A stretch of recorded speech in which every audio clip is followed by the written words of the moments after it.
All right, guys. I know the question is, who's calling the plays, or are we going to score points in this game? And the question is, we will score points. I don't know how many, but our guys are practicing really hard. Got a lot of young guys in there, seeing some.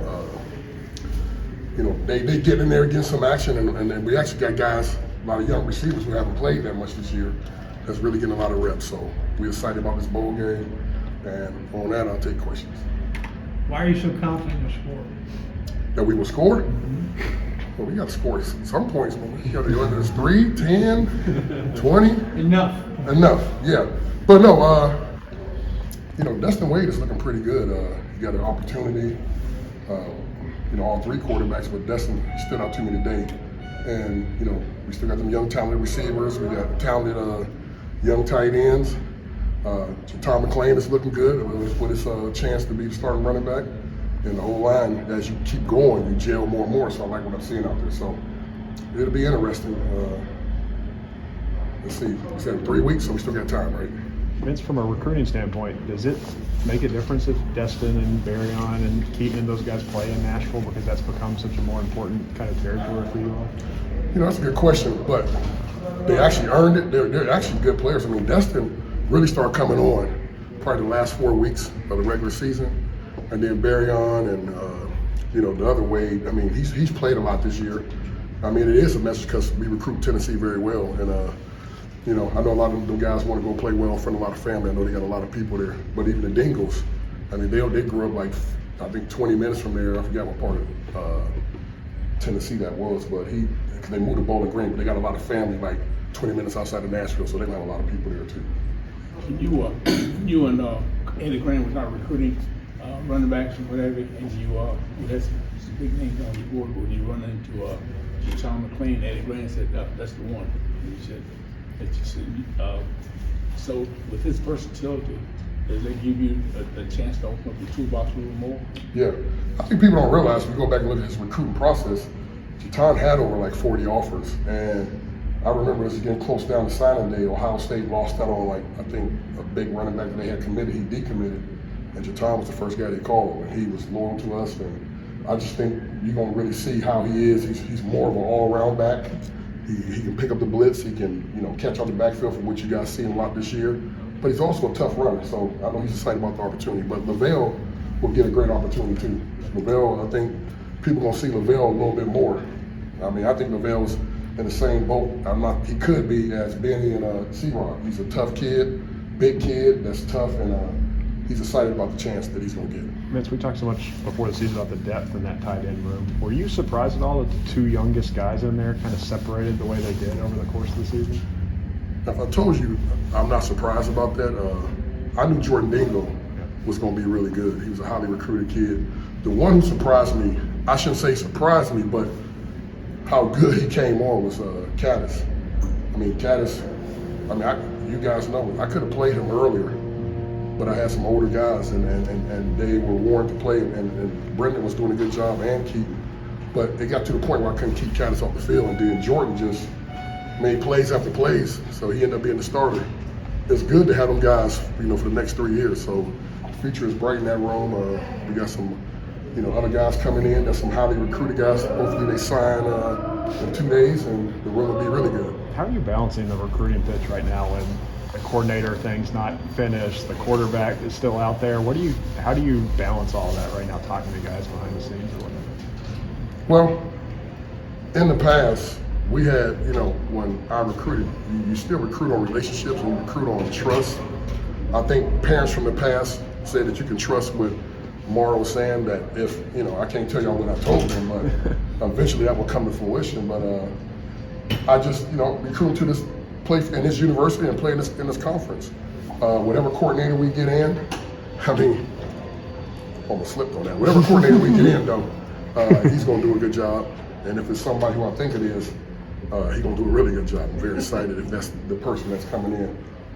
Can't say who that is until the appropriate time, but balancing all that is, with this recruiting and doing a lot of home visits and people, other schools trying to take shots at saying we don't have a coordinator, saying we don't have a quarterback. I said, well, they said the same thing 2 years ago.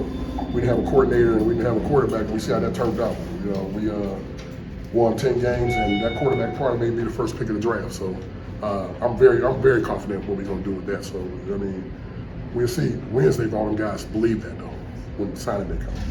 Vince, when you are trying to balance, you know, signing day coming up and the portal and all that, how hard is it to find that balance of like a lot of the portal guys you got to know quick, and you're still trying to? Is that different than what you used to do in the past, or is it just a new aspect to add in? It's a new aspect to add in, but it's like I told guys before, the high school recruiting is like the draft, just like the NFL. They draft 7 guys, we draft them anywhere from 15 to 18. And then we meet our needs on unrestricted free agents. I think we've been pretty good the last 2 years getting guys in the portal. Just got some guys that I think were immediate needs, and I'm very excited about that. But it has changed, you know, the calendar, because you gotta, and really I feel bad for Coach Stoops because he's the one got to do all these home visits. I mean, I go every week, but I'm only seeing, I'm probably the most guy that recruit more guys on our roster, but he has to see every person that every coach is recruiting. So I kind of feel bad for him. Going to a second part of that question, you were talking about parents trusting you in relationships, and then we just talked about the portal and high school recruiting. Have you seen a benefit from having good relationship with kids who maybe didn't come here, and then maybe they hit the portal later and coming back? How important was those relationships? That's a great question. So I had a parent, we had somebody in this past weekend, and the reason why we got that kid because the parent talked to another parent and was saying how we treat our kids here and how our relationships are with these kids. Or we may have came in second, they went somewhere else, and they remember the relationship they had, and so we were the first school they called. It's the same thing, one down. You know, I still say if I would have took shots like everybody, even a lot of people in our building was mad when he went to Nebraska, and it wasn't favorable to put out a tweet. So when he went to Nebraska, and I said I wish him well, his dad don't remember that, and so when he got in the portal, there was a lot of schools that wanted him, but I was the first guy, Vince Stoops was the first guy they called because of the relationship we kept with them. But you talk about the hectic calendar. There was a lot of talk before the bowl announcement came out that maybe people wanted to go somewhere other than Nashville, other than playing Iowa again. How hard would it have been to be in a bowl game this last weekend before signing day? It's unbelievable, man. I remember when we first got here, it was like, man, we were just trying to get to a bowl. I don't care if it was down the street, you know. But I think the Music City Bowl, I don't know what people talk about. I think the Music City Bowl is a good bowl. And for me, personally, our fans may get mad, but I was like, I hope it is Nashville, so a lot of our fans can drive there and they got to spend all that money, and you can go down and come back. It's just like another home game. So I was hoping that would be. And then as to play Iowa again, they're a Big Ten team. They're one of the top Big Ten teams in the Big Ten. So, I mean, anytime you go against them, against Coach France and all that, I mean, it's a great opportunity. How important are these extra bowl practices that you're getting for these young players that, you know, you talk about the future, you just want to see a little bit more as the season is progressed from there? See, when we first got here, we weren't going to bowl games, and we wouldn't get extra practice for our young guys. Now this is like a early spring practice that you get a lot of guys, give them a lot of reps, and you get to see, wow, you know, you see them at bowl practice, you say, okay, well, maybe you don't have to take another guy in the portal. This guy's really developing. And after what I've seen today and the last practice, I mean, them young guys, we have did a really good job recruiting some young guys. So it's important to go to a bowl game so you can get them young guys extra reps and let them play. Barion was just talking about how you can't really build a whole new offense in 2 weeks, even though you made a coordinator change. But do you add new wrinkles in this period to do some things differently than what you were doing in the regular season? We add just a little bit to go to the quarterback strength. The greatest thing about our offense is that, you know, we got Eddie Grant still who was in here, so you can always go in the archives if you playing that type of quarterback. But, you know, when I recruited Dustin Wade, he's a winner. That's what people don't realize. He's a winner, and he won in a very high league. And so he can make every throw. He's athletic. So, I mean, we just going you put a little bit in, you put a little bit of the offense we may have had in the previous coordinator we had, and then you go with that. Coach, you referenced when you first started talking the Big Two question. You answered the second one, said we're going to score. What about the first one? Who's going to call plays? I'm calling the plays, but I will tell you this. Man, and actually, the reason why I brought this list out here, because these guys do deserve this. So we call Verb, one of our assistant coaches, GA's Verb, Dan Hubert, Drake Jackson, of course CJ, but Josh Esherswall is coaching the quarterbacks, and Mark Perry's coaching the running backs. The greatest thing about when you got a big organization, them guys I trust, and then Woody is a guy with experience, in the passing game. So Woody is doing a really good job putting together the passing game. It's all going to be a team effort, but if it goes bad, y'all be looking at me. So that's why I said I'll do it. Is Will involved in all that too? Yeah, oh yeah, Will. Yeah, Will's been in every practice, sitting back there talking to the quarterback. So it's going to be, a team effort, but I got to give all them guys credit. They really doing a good job getting the game plan together. Barion, you excited to go back home, Nashville, playing the bowl game? Of course, wonderful feeling. When I found out the news, I was, happy just to see like some of my family can come that couldn't make it to Lexington. So it just feel great knowing that I'll be playing at home. A lot of friends and family coming to the game? Of course. How big is just that Nashville pipeline for this program now with you and Keaton and Destin and guys coming? Big. One because Nashville, I always wanted to see me, Destin, and Keaton play on the same team. So having the opportunity to play in front of them and let them see, how hard we have worked for this. So it's gonna be great playing with them. What do you tell the younger guys in Nashville about Kentucky that they might be? Great school, great environment, great coaching. Just come here ready to work, and Barion, you've scored a lot of touchdowns, made big plays, all conference, freshman All-American, to a bowl game. What are your thoughts about your first year of college football? A lot's happened to you. Yes, I'm always thankful for God. God put me in this position, but I always got in my head, you could be better, work harder. I always push myself to be the best person I can be. Feel like I left a lot on the field this year that hopefully I can get back next year. So I'm waiting for that. Like what? How would you be better? Just about picking up the game faster. Game from high school to college, it's a faster pace. Knowing coverages by just looking at the defenses, just things like that. That will come eventually. During the season, it was just week after week, game after game. You've had some time to kind of decompress now, and obviously get some extra practices. What differences do you see now from where you started maybe in July, August to December now? Just like I said, picking up the speed of the game, knowledge of the game. Just knowing the coverages inside and out, knowing a defender tendencies of what they like to do just by watching film and things like that. How much do you feel like you did know coming in and then you realize like I got a lot to learn? Just the competition. Me, high school, everybody's not the best, but once you get college, especially SEC, everybody was the best player on the team. So just knowing that you're gonna have to go hard every play because the person across from you, he's gonna go hard every play. So just knowing that you got to be ready to compete every down. Barion, how different is the offense that you guys are working on right now than what we saw all season? It's kind of the same. We won't, put in too much nothing new because at the same time it is hard to learn the playbook. But we fix some things here and there. Everything's going fine. What do you see for those quarterbacks since Will's not playing? The guys who are getting more reps in practice now. Great quarterbacks. Always been great quarterbacks. Happy to see what their future gonna look like. Can't wait to play with them. I love my quarterbacks. Love my guys. What is it like in practice with a lot of the faces we've seen over the last couple of years now not participating? No Will Levis, Rodriguez, guys. Honestly, the same. Keeping the intensity up. Love my guys. Wish they would be playing, but we have a goal, and that's to win a bowl. So we still preparing like we would any other game. Still practicing hard. Still, taking mental reps. Still going in the film, watching film, see what we can do better. If Destin does play in the game, how cool would it be to have that away to around touchdown in Nashville out there? Great. Can't wait to see my boy. Barion, you talked about helping, talk to guys coming in maybe from the Nashville area.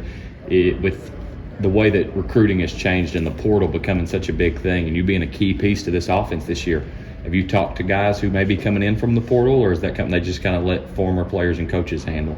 Yeah, honestly, I've been focused on the bowl game. I want to win a bowl game. I want to, be ready to play in front of my family. So honestly, I've been just, focusing on the bowl game, trying to get better, trying to get many reps as I can to, just have a good game. Barion has a deep, long tradition, athletic tradition.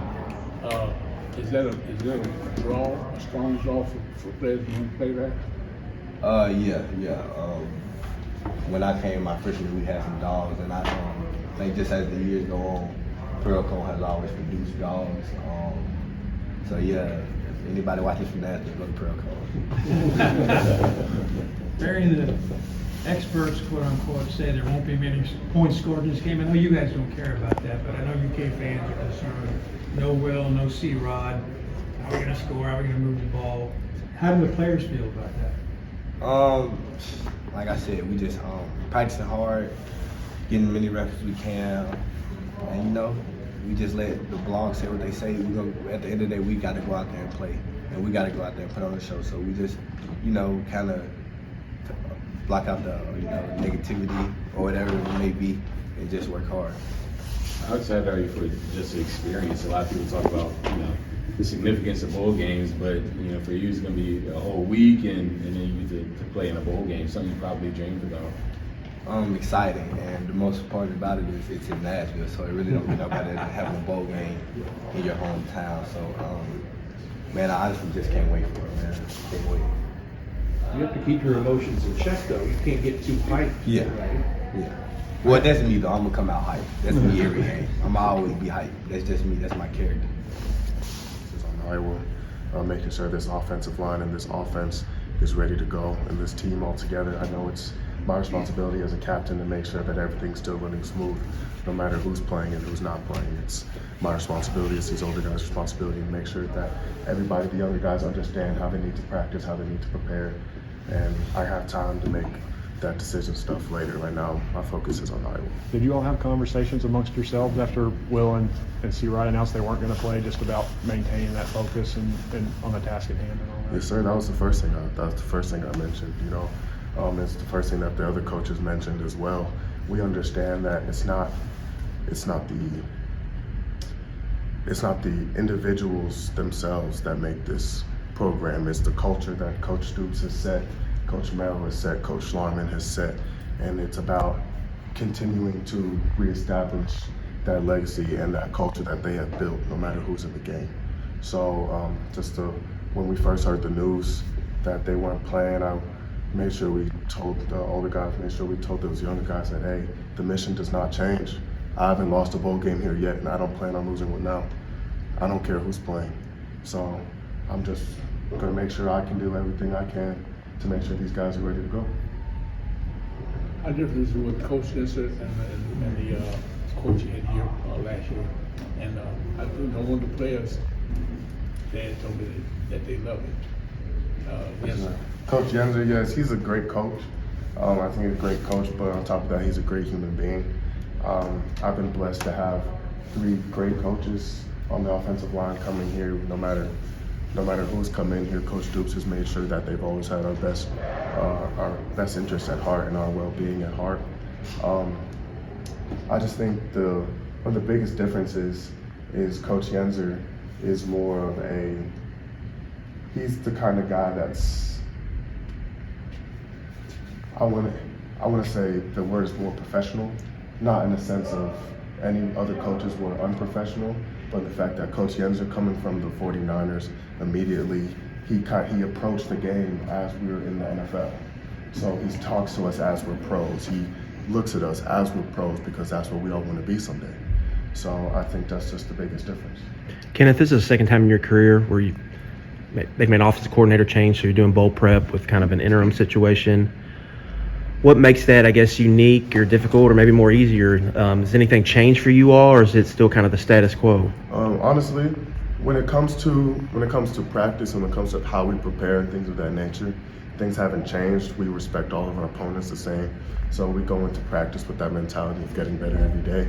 But honestly, I think the biggest difference in practices now is that there's everybody who's in that room playing in that bowl game wants to be there. There's no guys thinking about leaving. There's no guys there's no more worrying about the future. There's no more looking at the past. everybody who's in there right now is 100% committed to making sure that the University of Kentucky is ready to go and that we can win this bowl game. So I feel like there's a different type of energy that you can feed off of, because everybody that's there's no energy, there's no vampires, there's no guys taking the energy out of the room. And I think that's the best feeling about bowl practices, because now everybody that's there wants to be there. And I only want to play with guys that want to be there. Kenneth, we didn't see you guys rotate a ton on the offensive line this year, but how did those young guys that maybe we didn't see play very much progress over the course of the year? I think they progressed very well, actually. There's a lot of guys buying their time right now, just kind of preparing to try to do whatever they can to make sure that they're ready to go. They understand the legacy of the Big Blue Wall, and they understand that we didn't have our best year, and they understand that everybody needs to be doing everything better. That's comes from top to bottom. So there's a lot of guys you weren't able to see this year that have been putting in their time, that have been looking really good. Paul Rodriguez, Graham Bingham, Nick Hall, Dion's been playing great. Just all of this, the young guys, they've been kind of buying their time. You know, they haven't been able to really step on the field as much. I know this program has a history of rotating linemen and stuff like that. We're kind of young in the room right now, and it's okay to not have to force guys to go out there and play right away. You know, if they take their time, if they need time, they need time. I didn't play till my third year. You know, it's just about who's ready to step up to what we have to do. And I think there's going to be a good number of guys that you're going to see in the upcoming season that understand what they need to do and have been working very hard. Kenneth, there are broadcasters and writers and bloggers and whoever who like to say that unless a postseason game is part of the playoff, it's meaningless. How do players feel about that when you guys hear that? I despise that. Because I learned firsthand that every opportunity to step on the field is a privilege. It's a gift. I experienced it firsthand how quickly that can be taken away from you. And I don't want anybody, and this is not a shot to anybody who's not playing or anybody who decides to go their own way, because everybody's path is different. I'm not a judgmental guy that's going to talk about anybody else's life. I'm focusing on here and what the guys in this room. But I just feel that there's a lot of taking this bowl game for granted. And no matter if it's the fans, the players, everybody has to realize that all of this is a blessing. All of this is a gift. No matter if somebody were to tell you you could only go see one more Kentucky game in your life, would you care who we played against? No. Because the true fans, the true Kentucky fans love to see us go out there and give our hearts and souls, no matter. We can be playing outside in the parking lot at 8 o'clock in the morning. Coach Fitz says it doesn't matter. Every time we get to do this is a gift, and we have to understand that. Anything else? Coach Marrow spoke with us earlier and said that a lot of practice, we've seen productive things from Destin Wade. With that being said, you've seen a lot of quarterbacks through here during your time. How has he progressed in these extra practices and like the steps that he's made there? I think he's progressed a lot. I'm not there watching him an individual and stuff like that, so the more detailed stuff we can talk about with the coaches, but from what I've seen personally, I feel like he's progressed a good amount, and I feel like, honestly, the talent's always been there. I feel like the part that he's progressed the most is commanding the huddle. When he came in, he was kind of more of a shyer kind of guy who wasn't quite ready to take in that role yet. Because of course we've all seen Will on TV commanding the huddle, being able to do the things he does. And of course that coming from high school, that takes some time to be able to have that confidence and stuff like that. So that's the biggest thing I've seen, the biggest difference I've seen in him. Just his confidence, his command in the huddle, because once he's showing off that confidence, it gives a different type of energy to the huddle in itself.